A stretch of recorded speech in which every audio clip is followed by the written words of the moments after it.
সন্দেশখালীর মানুষের ভোটে জয়ী বিধায়ক নিরাপদ সর্দারকে 2013 সাল থেকে সন্দেশখালীতে এই শাহজাহান শেখ শম্ভু হাজরা ঢুকতে দেয় না। আমফান বিধ্বস্ত সন্দেশখালী, সেই আমফান বিধ্বস্ত সন্দেশখালীর পুনর্গঠনের দায়িত্ব নিয়েছিল এই নিরাপদ সর্দার। আজকে 7 বছর সে বাড়ি ছাড়া। আর গত 7 তারিখ আমি এইগুলো মাইক নিয়ে বলতে উঠলাম, আমার সঙ্গে সে সারাদিন মিটিং এ ছিল। তারপরে আজকে সকালবেলা তার বাসভবনের বাড়ি থেকে তাকে পুলিশ গ্রেপ্তার করেছে।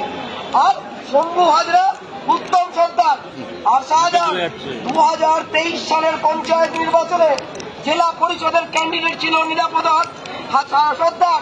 তাকে সন্দেশখালীতে ঢুকে এই শাহজাহান শেখ শাহজাহান প্রচার পর্যন্ত করতে দেয়নি। নিরাপদ বসিরা ঢুকে গেছে, তাকে নদী ফেরত দেওয়া হয়নি।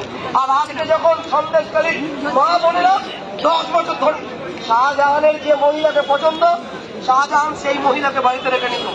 রাত্রি 10টার পরে পার্টি অফিসে ডেকে নিত। 10টার পরে তাদের হচ্ছে তৃণমূলের পার্টি অফিসে যেতে হতো। বাড়ি নেই, ঘর নেই। সন্দেশখালীতে শাহজাহানের বাড়ি গিয়ে দেখবেন ওই মুম্বাইয়ের হিন্দি সিনেমার ভিলেনের রাজপ্রাসাদকে হার মানায় রাজা স্টাইলে। আর এই বিজেপির নেতা শুভেন্দু অধিকারী, এ ছিল হচ্ছে শাহজাহানের গডফাদার। আর যারা টিভিতে বলছে যে শাহজাহান একসময় বামপন্থী ছিল, তাদের কাছে বিনয়ের সঙ্গে বলতে চাই, শাহজাহানের সাথে কোনো কালে সিপিআইএম এর কোনো যোগাযোগ ছিল না। শম্ভু হাজরা, উত্তম সর্দার, উত্তম সর্দার, শম্ভু হাজরা আর শাহজাহান শেখ কোনদিনও সিপিআইএম ছিল না, কখনো ছিল না। 2013 পঞ্চায়েতে এই শাহজাহান শেখ ধমক করে দুষ্কৃতি নিয়ে সন্দেশখালীর পঞ্চায়েত দখল করে। ওখানে বিরোধী রাজনীতি করা নিষেধ। 2021 বিধানসভা নির্বাচনের পরে সন্দেশখালীতে 3 জন মানুষকে খুন করে এই শাহজাহান শেখরা। আমরা জানি দিদির সঙ্গে যে ঝোলা ব্যাগ আছে, সেই ঝোলা ব্যাগে শাহজাহানকে লুকিয়ে রেখেছেন দিদি। পশ্চিম বাংলার পুলিশ নাকি জানে না শাহজাহান কোথায় আছে। নিরাপদ সর্দারের বাড়িতে নিরাপদ সর্দার দুবারের এমএলএ, 2006 সালে জিতেছে, 2011 সালে জিতেছে। নিরাপদ বাড়ির সর্দারের বাড়ির খাটের তলায় কোনো টাকা পাওয়া যায়নি। আজ যখন নিরাপদকে নিয়ে গেছে, নিরাপদর বউ, নিরাপদর স্ত্রী দীপা আজকে বাসন্তী থানায় গেছে। সে গিয়ে দীপা বলছে যে আমার স্বামী চুরি করেনি, আমার স্বামী প্রতিবাদ করেছে। আর সন্দেশখালীর মানুষ প্রতিরোধ করেছে এবং তারা তাদের নেতা মনে করে আমাদের নিরাপদ সর্দারকে। তাই পুলিশ প্রশাসনকে বলবো যে 2023 পঞ্চায়েত নির্বাচনে আপনারা দলদাস ছিলেন।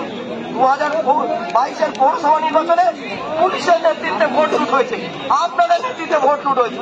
এই পশ্চিম বাংলার তৃণমূলের সরকারটা রয়েছে দিল্লির মোদী আর বাংলায় পুলিশের দয়ায়। তাই আমরা কোন পুলিশের কথা আন্দোলন প্রত্যাহার করবো না। এবং আমরা এরপর আজকে লড়াই শুরু হলো। নিরাপদকে যদি নিঃশর্ত মুক্তি না দেওয়া হয়, আমরা জানি তাকে বসিরহাটে নিয়ে যাওয়া হয়েছে। কমরেড নিরাপদের সাথে আমার ফোনে কথা হলো। নিরাপদ বলল, আমাকে যদি চাঁদেও নিয়ে যাওয়া যায় তাহলেও আমি ভয় পাবো না, কারণ আমি লাল ঝান্ডা।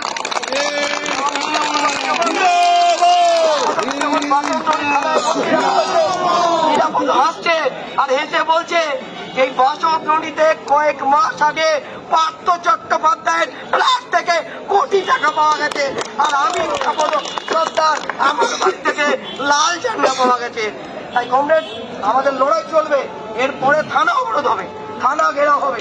আর পুলিশ প্রশাসনকে বলছি, আপনাদের টিএর জন্য আমরা লড়ি। আপনারা টিএ চাইলে পরে এই মুখ্যমন্ত্রী আপনাদের ঘেউ ঘেউ করে। আর বেশি দিন এই রাজত্ব টিকবে না। তখন কিন্তু আপনার উর্দিটা জনগণের টাকায়, আপনার উর্দিটা কোনো মমতা ব্যানার্জির টাকায় নয়। তাই তৃণমূলকে প্রোটেকশন দেওয়ার আপনাদের ডাকেনি। আমি এই কথা বলে আমার কথা শেষ করলাম। এখন চলবে কমরেড।